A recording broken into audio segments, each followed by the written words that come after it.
memimpin kita. Mari kita berdoa. Kami berdoa Tuhan, biarlah hari ini kami belajar. Kami tahu keadaan tidak baik-baik saja. Tetapi di tengah keadaan yang tidak baik-baik saja, kami tidak berakhir sebagai orang-orang yang putus asa, patah arang. Orang-orang yang bersungut-sungut dan cuman mengeluh. Orang-orang yang pada akhirnya menjadi orang-orang yang kalah. Kami ingin menjadi orang-orang yang lebih dari pemenang Tuhan. Kami ingin lebih dari pemenang bersama dengan Tuhan dalam firman-Mu dan kebenaran-Mu. Karena itu berbicaralah kepada setiap kami Tuhan, supaya kami mengalami Tuhan dan firman Tuhan. Kami berdoa di dalam nama Tuhan Yesus. Yang percaya sama-sama katakan amin. Baik, saya ingin mengajak kita memulai saudara dengan mendasarkan perenungan firman Tuhan ini dari Filipi pasal 1 ayat 5 sampai 6. Kita mau membaca ayat ini bersama-sama. Kayaknya saya pindah sebelah sini aja ya, supaya lebih sesuai saudara ya. Filipi pasal 1 ayat 5 sampai ayat yang ke-6. Mari kita membaca ini sama-sama saudara. 1, 2, 3. Aku mengucap syukur kepada Allahku karena persekutuanmu dalam berita Injil mulai dari hari pertama sampai sekarang ini. Akan hal ini aku yakin sepenuhnya, yaitu Ia yang memulai pekerjaan yang baik di antara kamu akan meneruskannya sampai pada akhirnya pada hari Kristus Yesus. Bapak-bapak yang terkasih, saya tidak tahu saudara apakah mengikuti sosial media atau tidak.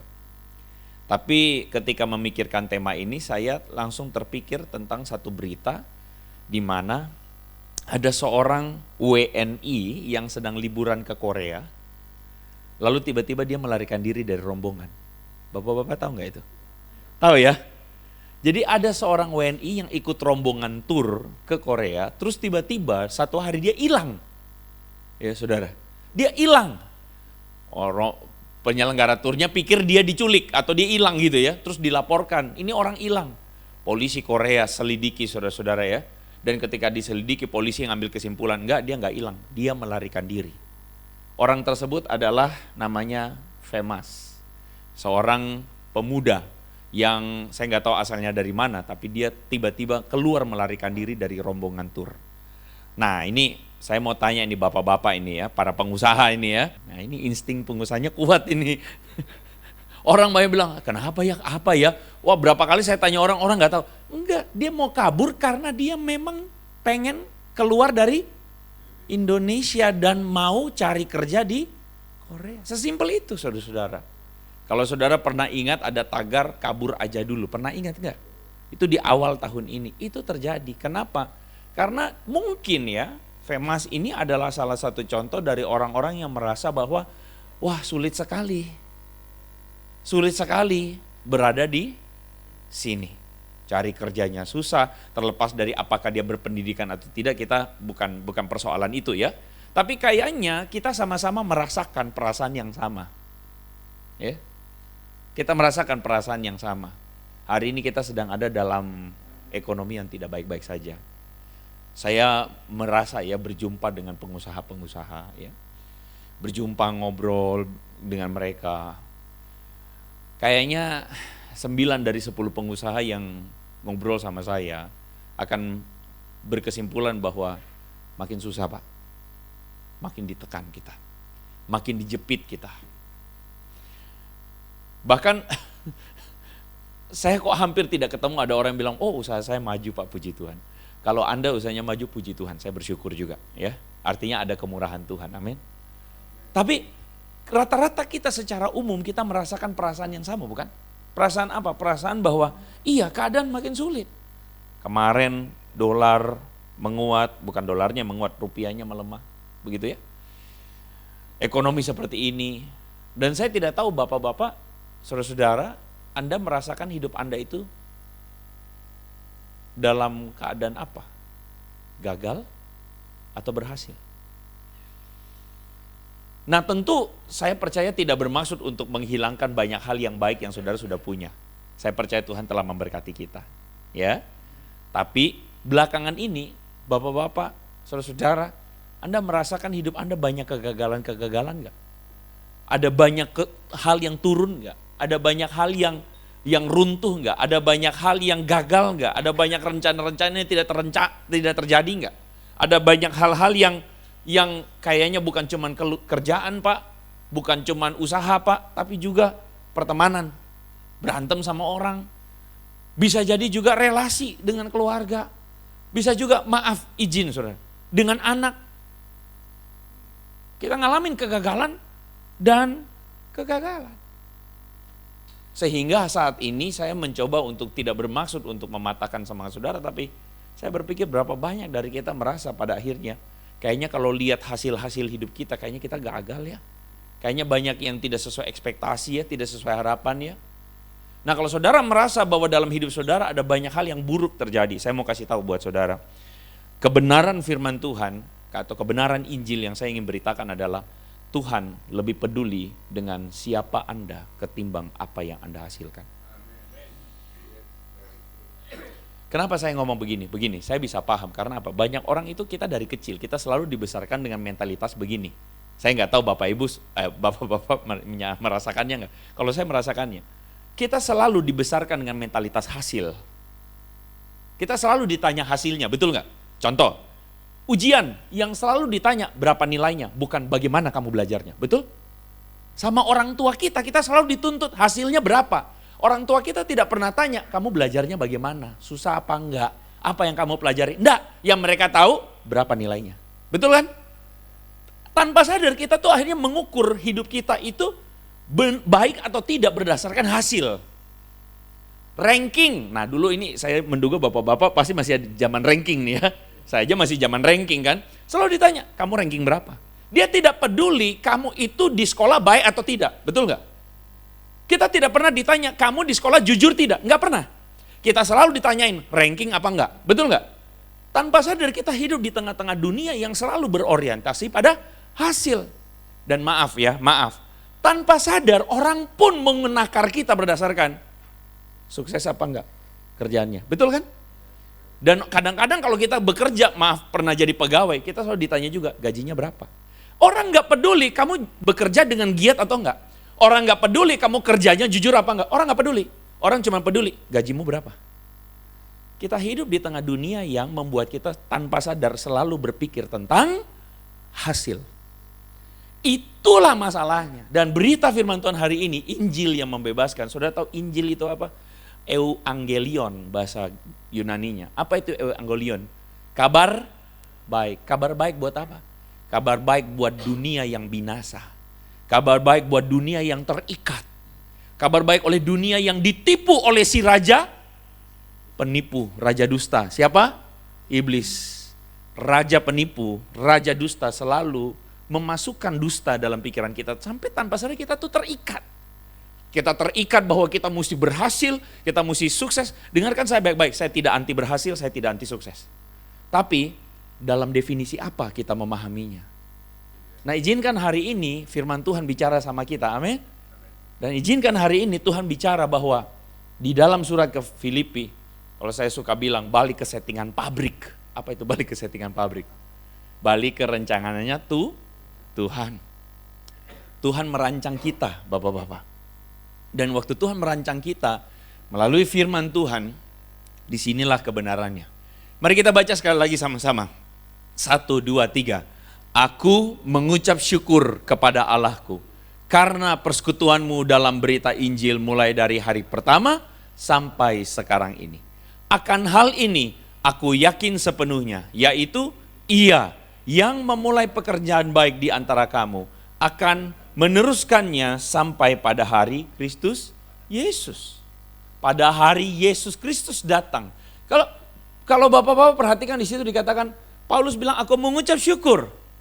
Ketika persekutuanmu dengan berita Injil atau kabar baik itu dimulai, Paulus bilang begini, aku yakin bahwa Bapa di sorga mengerjakan terus pekerjaan baik. Katakan sama-sama dengan saya, pekerjaan baik.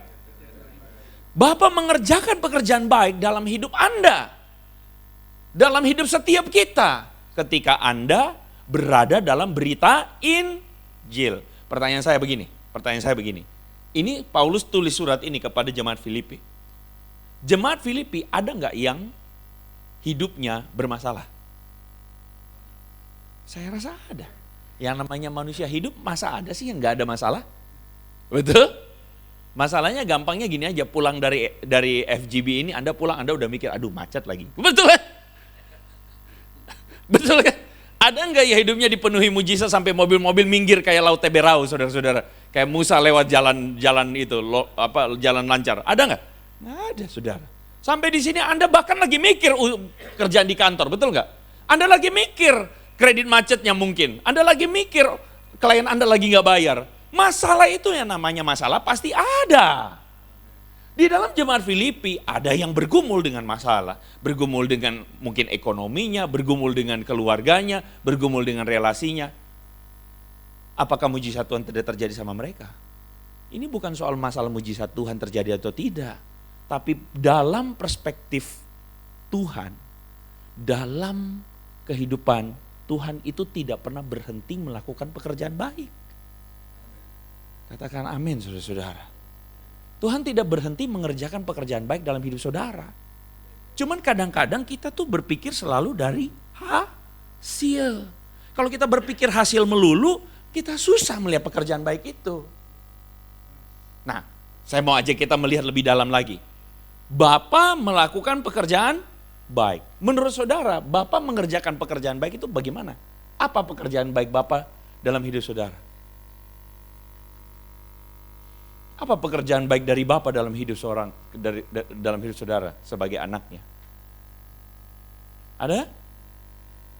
Di sini saya duga ada yang sudah punya cucu. Betul?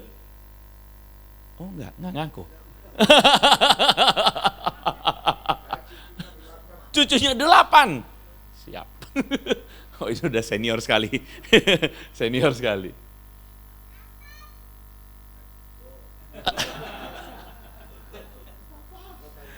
Bapak punya anak, punya cucu. Pengalamannya pasti udah kenyang. Perjalanan yang panjang itu. Saya selalu ketemu dengan orang-orang yang senior ya. Saya kadang-kadang tuh suka ngobrol sama mereka karena mereka tuh punya banyak hikmat. Perjalanan mereka tuh panjang. Nah sekarang kita wawancara sedikit Pak Ardian. Aduh, ADRARD. Ya, Pak Ardian. Kita wawancara sedikit ya. Pak Ardian, kalau Bapak bisa ngomong kepada bapak-bapak muda ini, ada sebagian sudah tua sih Pak ya, menjadi papa itu harus sarankan satu-satu. Anda saudara-saudara perhatikan nggak? Pak Ardian tadi bilang, tanggung jawab beliau sebagai seorang papa yang pertama memastikan anak-anaknya tidak kekurangan. Halo? Oke. Saudara langsung ingat gak ketika firman Tuhan mengatakan Bapa di sorga memelihara kita. Burung di udara Tuhan kasih makan. Bunga di padang Tuhan dandani. Terlebih lagi engkau. Ketika Tuhan bicara begitu, Tuhan bilang apa? Aku janji kamu Tapi kadang-kadang kita tuh seringkali masalahnya tuh kita cukupnya kita tuh beda-beda. Iya enggak? Cukupnya kita tuh waktu kita lihat tetangga. Waduh sudah beli BYD si Lion 7. Tetangga sebelah sudah beli Xpeng. Terus kita lihat Toyota saya kayaknya mesti ganti. Nah kita mulai bikin kecukupan kita menurut diri kita sendiri. Padahal Tuhan bilang cukup. Nah karena itulah makanya ketika tadi prinsipnya adalah anak-anak tidak kekurangan, masuk ke prinsip kedua. Kalau saudara-saudara perhatikan, beliau selalu menekankan tentang teladan. Boleh nggak saya bahasakan dalam bahasa yang lain? Pekerjaan baik dari seorang bapak itu adalah karena melalui teladannya, dia mendidik anak-anaknya. Betul nggak? Saudara-saudara, pekerjaan baik dari seorang bapak itu adalah mendidik. Bukan cuma bicara soal mencukupkan, tapi mendidik. Katakan sama-sama dengan saya, mendidik. Dan itulah sebenarnya yang dibicarakan oleh Paulus tadi. Pekerjaan baik dari Bapa yang sedang dia kerjakan dalam hidup kita adalah dia mendidik kita. Kalau saudara lihat dalam seluruh tokoh-tokoh Alkitab, saudara akan menemukan bahwa hamba-hamba Tuhan bahkan yang dipakai oleh Tuhan, itu semuanya dididik Tuhan. Dibentuk oleh Tuhan. Dan salah satu tokoh yang paling terkenal yang saya paling suka itu adalah Yusuf kalau bicara didikan Tuhan. Saudara bisa lihat Yusuf adalah seorang yang bermula atau diceritakan sebagai anak papa. Anak kesayangan dari Yakub. 1 dari 11 orang anak, yang ke-12 belum lahir, Benyamin. Ya. Satu dari 11 anak, dia satu-satunya yang tidak perlu kerja untuk dapat jubah. Betul nggak? Yang lain harus kerja dulu. Tapi dia tidak perlu kerja. Dia duduk ongkang-ongkang kaki aja. Pilih kasih. Ya, itu kelemahan dari Yakub. Tapi oke lah. Yusuf yang tadinya hidup enak, hidup semua tercukupi, apa yang terjadi? Tiba-tiba fase hidupnya berubah. Dia dijual sama saudara-saudaranya. Dia akhirnya jadi seorang budak, betul nggak? Jadi budak di rumah Potifar. Dan di rumah Potifar ketika dia udah yang tadinya tidak pernah kerja, sekarang kerja, mulai bersih-bersih WC, betul? Mulai lakukan hal-hal yang dari anak bos jadi pelayan, bahkan lebih dari pelayan, diinjak-injak saudara-saudara. Tapi pelan-pelan Yusuf belajar setia dalam perkara kecil. Setia dalam perkara kecil mulai dipercaya. Kalau saudara baca baik-baik, saudara lihat Yusuf mulai dipercaya dari budak biasa. Kemudian dia naik jadi manajer. Bahkan dia naik jadi kepala rumah tangga dari Potifar.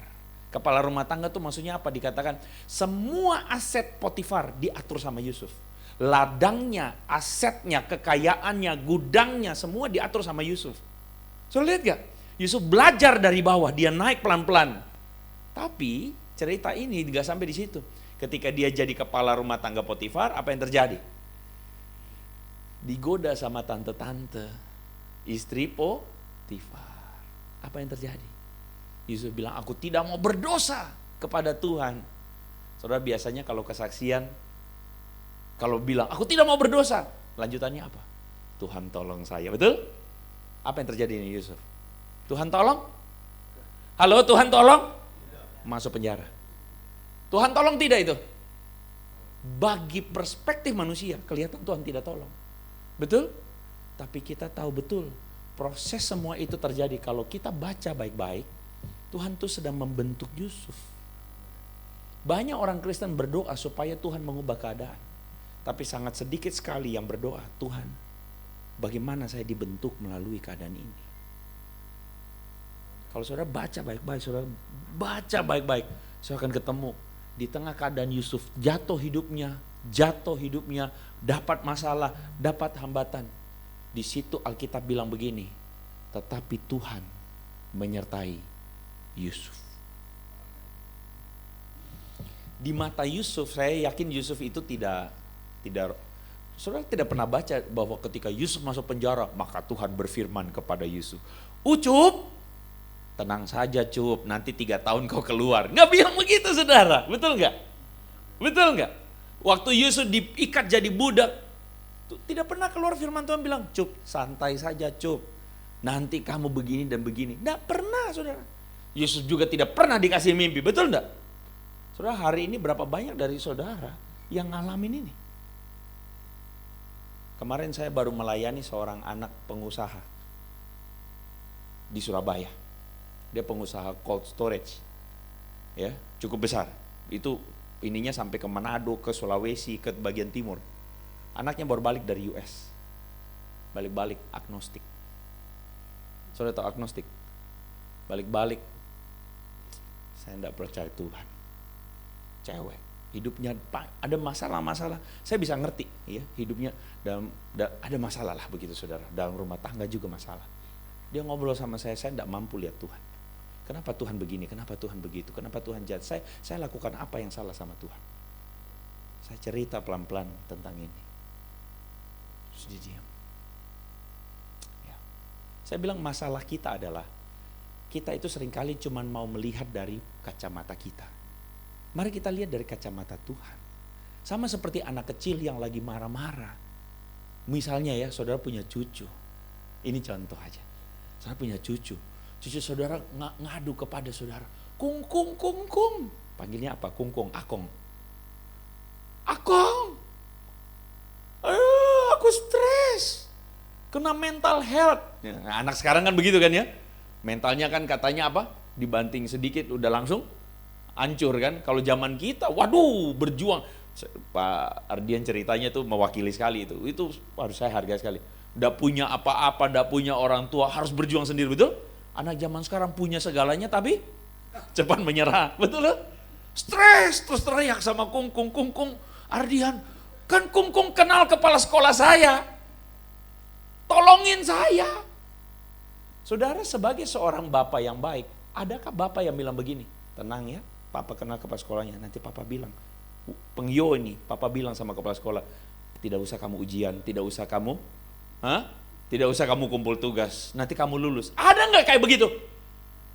Kalau ada kayak begitu, itu papa yang, nah silakan nanti sebut saja. Bodoh, sakit jiwa, tidak ada pikiran, betul?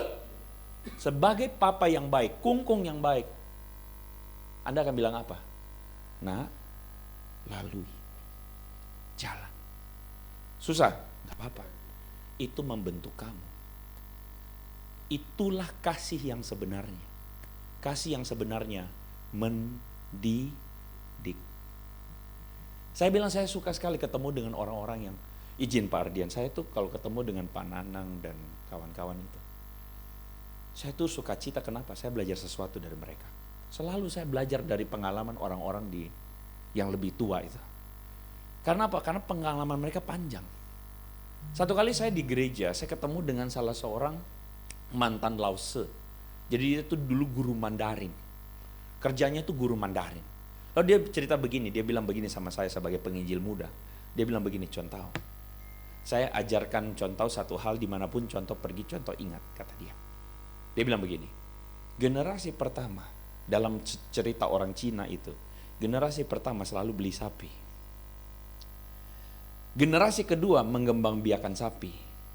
Generasi ketiga potong sapi, jual sapi, kata dia. Itu pepatahnya begitu, maaf koreksi kalau saya salah ya. Mungkin ada yang lebih tahu pepatahnya lebih tepatnya bagaimana. Saudara tahu arti pepatah itu apa? Saudara tahu arti pepatah itu apa? Generasi pertama selalu biasanya yang membangun bisnis, betul? Betul? Generasi kedua biasanya mengembangkan, lebih maju. Tapi biasanya generasi ketiga yang makan kasih habis.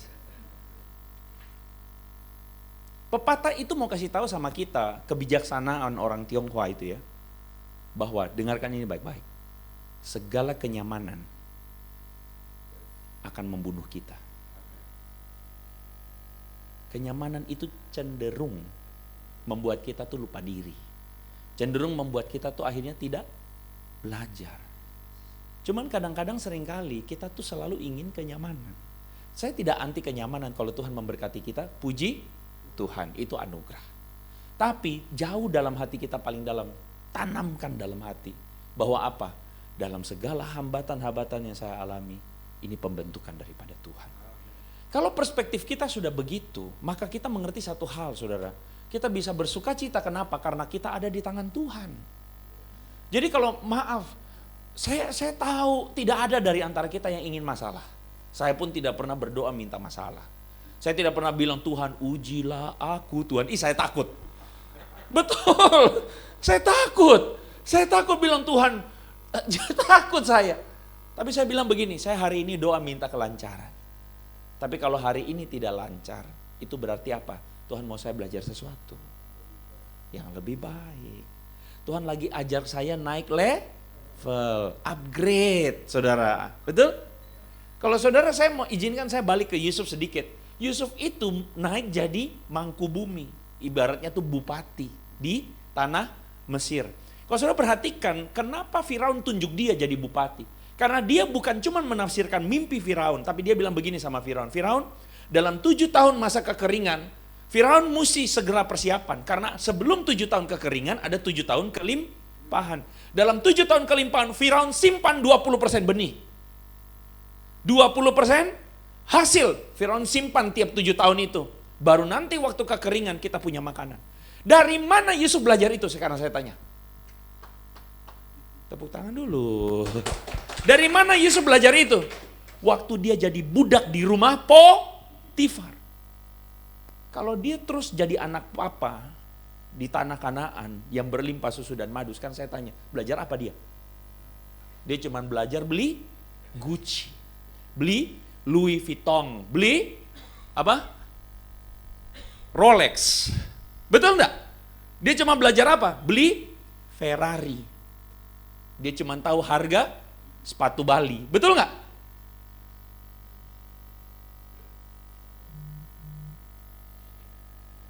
Terpujilah Tuhan kalau hari ini Tuhan izinkan hidup Anda ada hambatannya.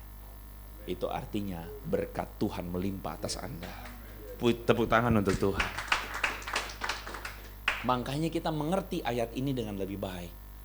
Paulus bilang, aku mengucap syukur. Kenapa? Karena ia yang memulai pekerjaan baik di antara engkau, meneruskannya sampai pada akhirnya.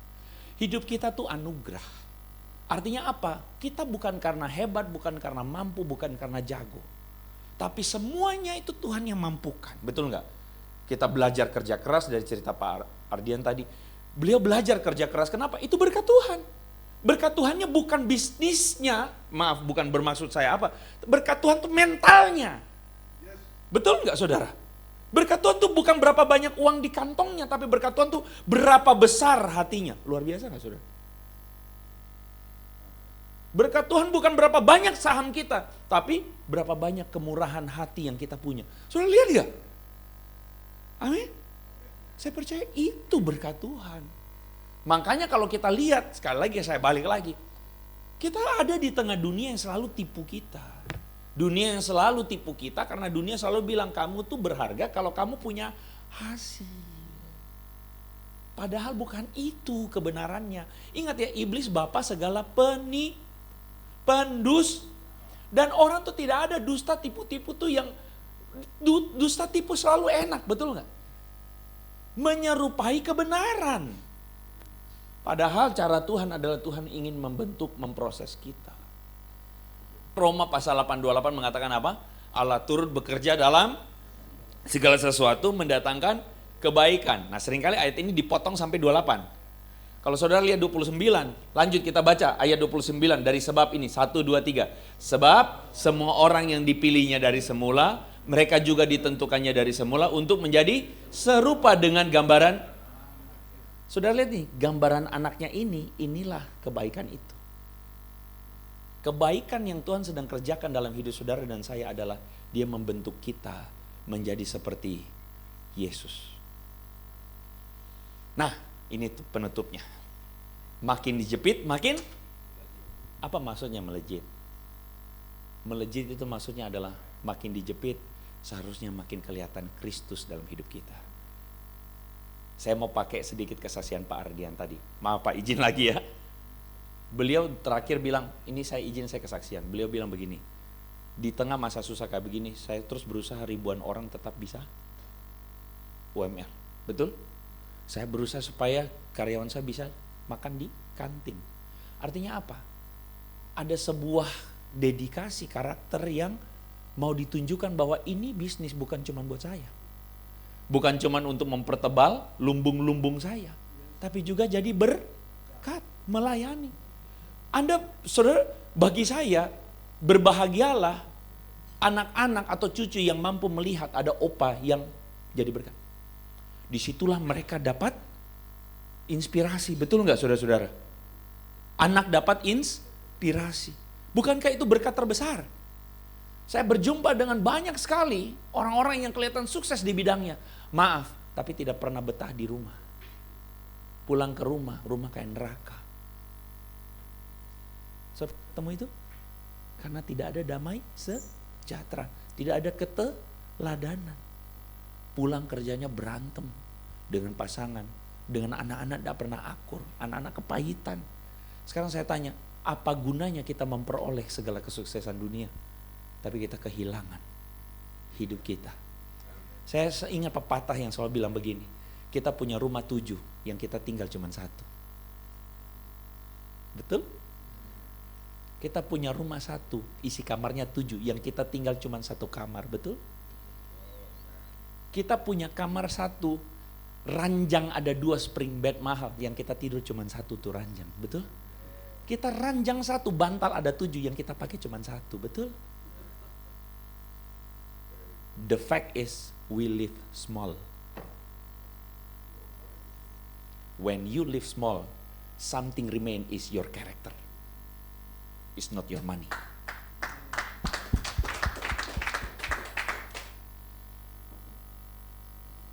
Saya punya baby, di situ saya ngerti artinya. Apa gunanya papa terkenal? Dipuji orang sebagai YouTuber kalau papa tidak pernah jadi apa yang baik buat kamu. Amin dia. Pada akhirnya pembentukan itu adalah berkat Tuhan. Karakter itu hartamu. Amin. Mari kita tundukkan kepala di hadapan Tuhan. Kami mau firman hari ini membentuk setiap kami Tuhan. Kami mau firman hari ini membuat kami belajar sesuatu. Kami bukan hanya sekadar datang dan makan, tapi jiwa kami punya makanan rohani yang daripada Tuhan. Terpujilah Tuhan kalau ada hari ini Tuhan kami mengalami banyak berkat Tuhan. Tapi juga terpujilah Tuhan kalau hari ini hidup ada hambatannya. Kami tahu dalam segala hambatan ada pembentukan. Berikan kami hati yang rendah hati mau dibentuk oleh Tuhan. Karena itu Tuhan berkati setiap anak-anak-Mu yang telah mendengarkan firman-Mu ini. Firman-Mu ini Tuhan pada akhirnya bertumbuh, berbuah, berkali-kali lipat. Hidup kami diubahkan dan hidup kami diberkati Tuhan. Kami mengalami Tuhan, mengalami kebaikan Tuhan, menjadi berkat bagi pasangan kami, bagi anak cucu kami. Kami hidup kami berbuah, meluap kasih karunia Tuhan dalam hidup kami. Terima kasih kepada Tuhan, kami berdoa di dalam nama Tuhan Yesus. Yang percaya sama-sama katakan, amin. Berikan kemuliaan untuk nama Tuhan. Haleluya.